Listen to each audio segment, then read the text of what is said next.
الحمد لله الذي أرسل رسوله بالهدى ودين الحق ليثيره على دين كله ولو كره المشركون والصلاة والسلام على أشرف الأنبياء والمرسلين نبينا محمد وعلى آله وصحبه أجمعين. Liebe Geschwister im Islam,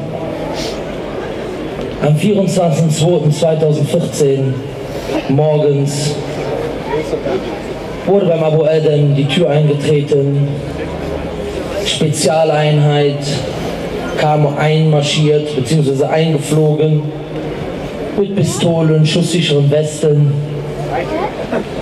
und haben ihn festgenommen. Eigentlich hätten wir uns auch anders machen können, einfach einen Haftbefehl schicken, er hätte auch an der Tür klopfen können. Sie wissen ganz genau, dass von dem Bruder keine Gefahr ausgeht. Aber man hat einen anderen Weg gewählt. Warum hat man diesen anderen Weg gewählt, liebe Geschwister? Man hat diesen anderen Weg gewählt, um einzuschüchtern. Weil es nämlich, Brüder, wir müssen immer eins und eins zusammenziehen. Allah subhanahu wa ta'ala beispielsweise nennt keinen einzigen Munafiq im Koran mit seinem Namen.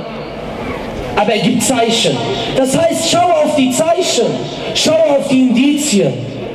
Ja, und hier schauen wir auch auf die Indizien und die zeigen uns, es geht um Einschüchterung. Das heißt, man hat gedacht, man könnte uns einschüchtern am 24.02.2014. Man hat davon geträumt, dass man uns Angst einjagen könnte. Doch dieser Traum ist spätestens heute, am 23.03.2014 beerdigt worden. Und inshallah für alle nicht.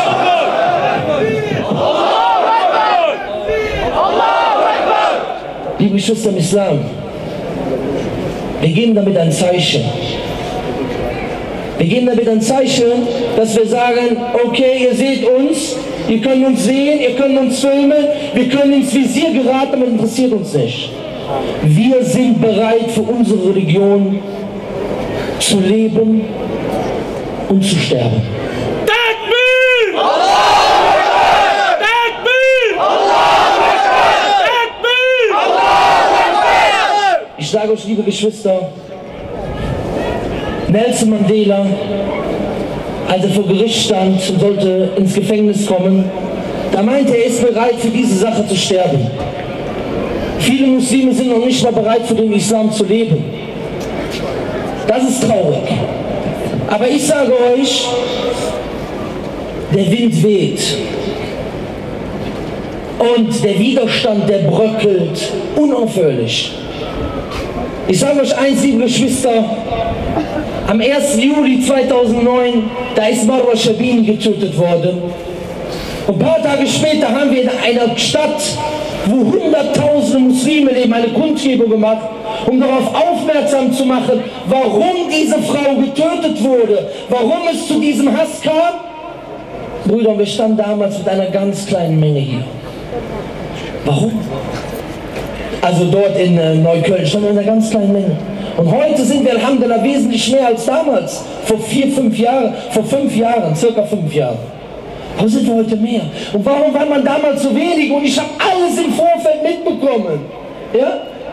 Der Bruder Tarek Shabini, der Bruder von Marwa Shabini, der kam nach Deutschland und ich habe zu ihm gesagt, guck mal Bruder, was dir passiert ist, ist gefährlich, ist schlimm, aber wir können der Schwester jetzt nicht helfen, aber wir wollen das nutzen und da wirklich ein Thema draus machen, damit diese Internetseiten wie P News, die diesen Hass verbreiten, die sagen, rasiert ihre Bärtigen, indem ihr ihnen die Köpfe abschlagt. Wir wollen das nutzen, damit solche Seiten zugemacht werden.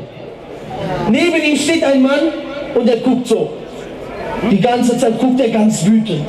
Ach so, was hat er für Probleme? Auf jeden Fall gebe ich ihm die Telefonnummer. Ich sage, Bruder, wenn ihr eine Janaza macht für die Schwester, macht die nicht hier in Dresden, macht die in Berlin, damit wir viele Muslime zusammenbekommen. Was passiert? Der Bruder meldet sich nicht bei mir. Wisst ihr warum? Weil der Botschafter, der neben ihm, der mich böse angeguckt hat, das war der ägyptische Botschafter. Und er hat ihm dann die Telefonnummer weggenommen und hat gesagt, wir wollen keine Probleme mit Deutschland bekommen. Die Frage ist, wer hat die wen getötet? Hat hier ein Deutscher eine Ägypterin getötet? Oder hat hier eine Ägypterin oder ein Ägypter eine Deutsche getötet? Aber das ist diese Mentalität, dieses Krebsgeschwür, womit die Muslime seit 50 Jahren indoktriniert werden. Immer bloß nicht auffallen, nee, bloß nicht für die Wahrheit aufstehen, bloß nicht sagen, du könntest nachher Probleme kriegen. Und das ist eine Schande für den Islam. Es ist eine Schande für den Islam, dass jemand nicht bereit ist zu sagen, La ilaha illallah, Muhammadur Rasulullah.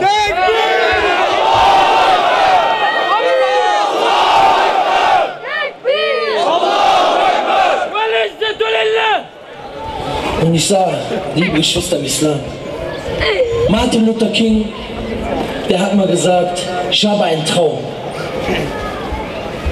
Ich habe keinen Traum, ich habe ein Ziel. Und dieses Ziel ist, den Islam nach vorne zu bringen.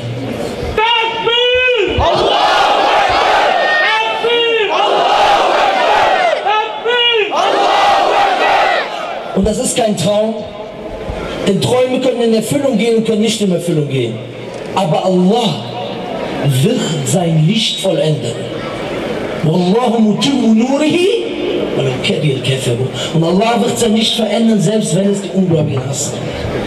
Aber liebe Geschwister, was uns im Weg steht, ist diese Angsthasen-Mentalität, mit der viele Muslime zu Zwergkaninchen erzogen wurden. Zwergkaninchen, ja.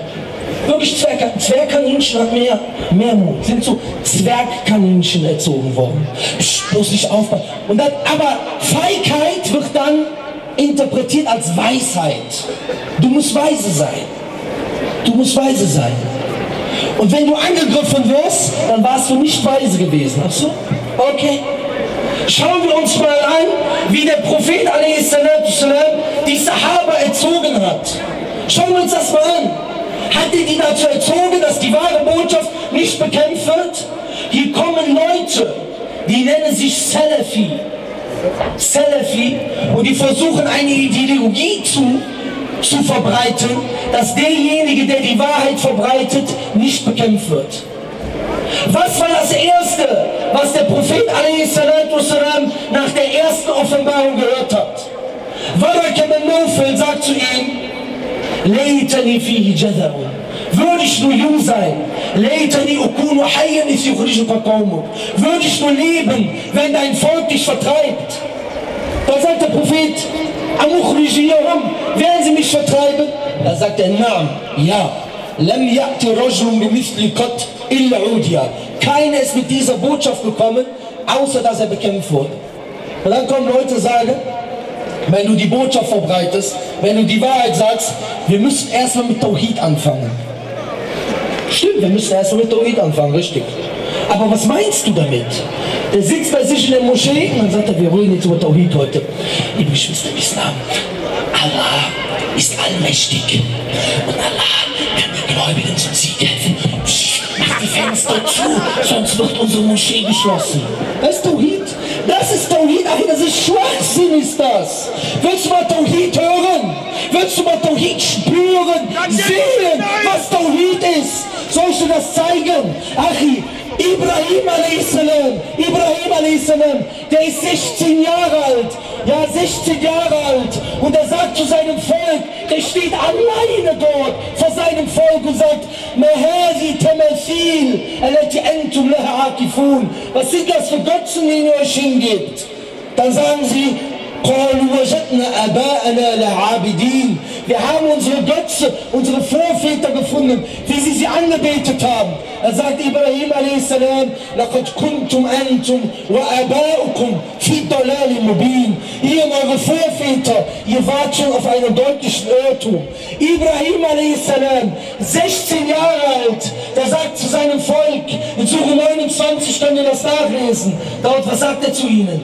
Er sagt, إنما تعبدون من دون الله أوثانا وتخلقون إفكا إن الذين تعبدون من دون الله لا يملكون لكم رزقا فابتغوا عند الله رزق واعبدوه واشكروا له إليه ترجعون. Was sagt der Ibrahim? Und stellt euch das Bild vor. Liebe Geschwister, ich will, dass ihr euch das Bild vorstellt. Ein 16-Jähriger steht vor seinem Volk, der hat keinen, der ihm hilft. Und was sagt er zu denen? Wahrlich, ihr betet neben Allah nur Götzen an und ihr erfindet eine ungeheuerliche Lüge. Das heißt, er sagt ihnen, eure Götzen, die ihr liebt, die ihr verehrt, sind eine Lüge. Und dann sagt er, wahrlich, die Götzen, die ihr neben Allah verdient, die können euch nichts helfen, keinen Riss geben, Essen geben, Trinken geben, etc. Und was passiert danach? Sure 29 und 24, jeder kann es nachlesen. Brüder und Schwestern, ich möchte, dass ihr diese Verse verinnerlicht, damit ihr hier nach Hause geht und damit ihr euren Kopf hebt und sagt, wir sind Muslime und wir sind stolz darauf und wir lassen uns von keinem die Religion nehmen.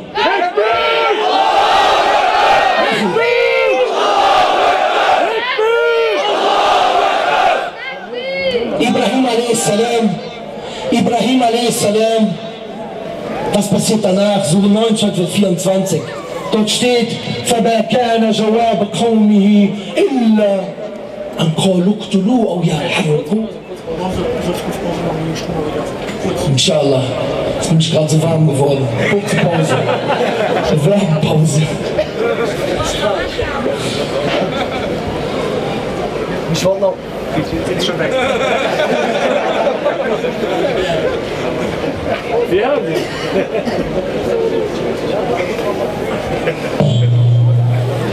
Wach doch auf, wach doch auf. Achso, ich bin da dran, okay.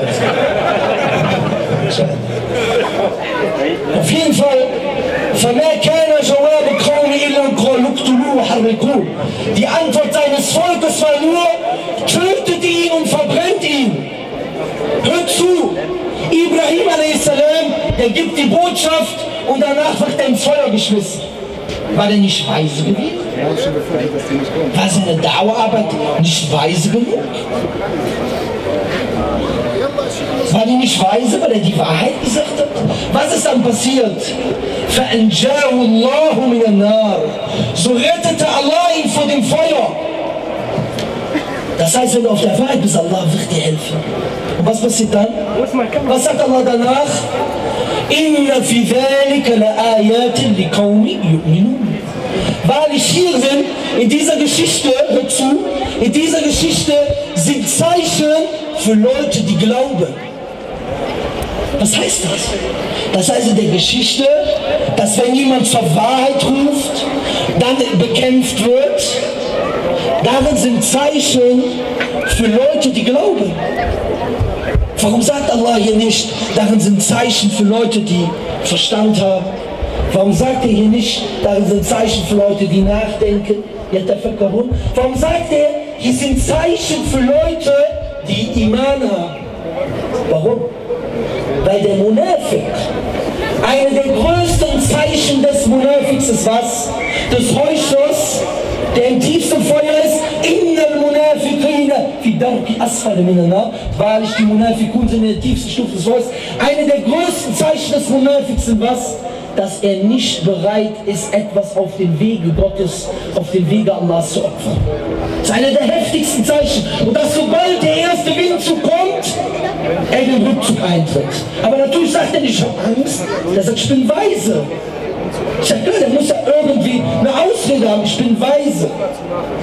Ja? Wo ist der Beweis dafür? Abu Dujana hat ihm den Vers genannt, in Sure 29, Vers 1. Alif Lam Mim. أحسب الناس أن يتركوا أن يقولوا آمنا وهم لا يفتنون. Alif Lam Mim. Ihr müsst diesen Vers verinnerlichen. Alif Lam Mim. Haben die Menschen gedacht, dass sie einfach nur sagen, wir glauben, und sie werden danach nicht auf die Probe gestellt? Und wir haben schon die vorhin auf die Probe gestellt, auf das Allah diejenigen zeige, die wahrhaftig sind, und auf das er die Lügner zeige. Wie zeigt er die Lügner? Ja, weil die Lügner, sobald die Probe auf den Weg Allahs kommt, einbrechen. Da brechen sie ein. Liebe Geschwister, Allah sagt im Koran, وَمِنَ النَّاسِ مَنْ يَقُولُ آمَنَّا بِاللَّهِ. Von den Menschen gibt es welche, die sagen, wir glauben an Allah. فَإِذَا أُوذِيَ فِي اللَّهِ جَعَلُوا فِتْنَةَ النَّاسِ كَعَذَابِ اللَّهِ. Und wenn sie dann auf dem Weg Allahs eine Probe, Leid erhalten, dann machen sie die Fitna, die versuchen, den Menschen zur Strafe Allahs. Schaut auf diese Eigenschaften. Schaut auf diese Eigenschaften. وَلَئِنْ جَاءَ نَصْرٌ مِنْ رَبِّكَ. Wenn Hilfe von deinem Herrn zu dir kommt, Hilfe, du schaffst etwas, da heißt es. Was sagen die dann? لَيَقُولُونَ إِنَّا كُنَّا مَعَكُمْ. Haben zum Beispiel Leute Islam angenommen, da geht nach vorne. Wir haben doch zu euch gehört. Wenn die Hilfe von deinem Herrn gesagt hat, wir haben doch zu euch gehört. Schaut, bitte Geschwister, schaut auf diese Zeichen. Schaut auf diese Zeichen. Wir haben nicht zu Abu Adam gehört. Ja, Abu Adam, wir haben vorher zu dir gehört. Vorher zu dir gehört, als sie dich in Ruhe gelassen haben, als du draußen warst. Und jetzt gehören wir nicht mehr zu dir, weil wir müssen weise sein. Wir haben Angst. So, wir gehören jetzt immer noch zu ihm. Und möge Allah den Bruder befreien. Und jetzt gebe ich euch andere Zeichen. Liebe Geschwister, eine Frage. Eine Frage. Gibt es heute viele Muslime, die sich von der Religion abwenden? Gibt es die oder gibt es sie nicht? Gibt es halt viele Muslime, die den Rücken kehren, die sich von der Religion abwenden? Gibt es die? Okay, dann hört jetzt genau zu, was passiert, wenn Leute kommen, die sich von der Religion abwenden. Hört zu, das sagt Allah, das ist das Wort Allahs. Ja? Ja, ayyuhalladhina amanu, o ihr glaubt, man yartadda minkum an dini, wer sich von euch von der Religion abwendet, ihr habt ihm gesagt, heute wenden sich viele von der Religion ab, was passiert dann? فَسَوْفَ يَأْتِي اللَّهُ بِقَوْمٍ يُحِبُّهُمْ وَيُحِبُّونَهُ. Dann wird Allah mit einem Volk kommen, das er liebt und die ihn lieben. Liebe Geschwister, es gibt nichts Besseres, als wenn Allah einen liebt. Wallahi, es gibt nichts Besseres, als wenn der allmächtige Gott Allah einen liebt. Hast du gehört den Vers? Wenn sich Leute von der Religion abwenden, dann wird Allah in diesem Moment, ihr habt selber gesagt, was heute passiert, mit einem Volk kommen, das er liebt und die ihn lieben. Jetzt schaut, was sie für Eigenschaften haben. Schaut euch die Eigenschaften an. Hört zu. Adillatin alal mu'minin. Die sind demütig gegenüber den Gläubigen. Die sind demütig gegenüber den Gläubigen, die helfen den Gläubigen, die wollen Gutes für die Gläubigen, die haben die Hand auf den Gläubigen, die sind demütig für die Gläubigen. Aizzatin alal kafirin. Und mächtig auftretend gegen die Ungläubigen. Schaut euch an! Wer diese Eigenschaften hat, Azillatin al-Mu'minin, Aizzatin al-Kafirin. Nächste Eigenschaft, Yujahiduna fi sabilillah, sie bemühen sich auf den Weg Allahs. Und jetzt die nächste Eigenschaft, Wala yakhafuna lawmata laim. Und die fürchten den Tadel des Tadelnden nicht. Das heißt auch, die sagen Terrorist, Salafist, Mistschist, Christ, was die alles für Begriffe haben, interessiert die nicht. Die marschieren trotzdem nach vorne.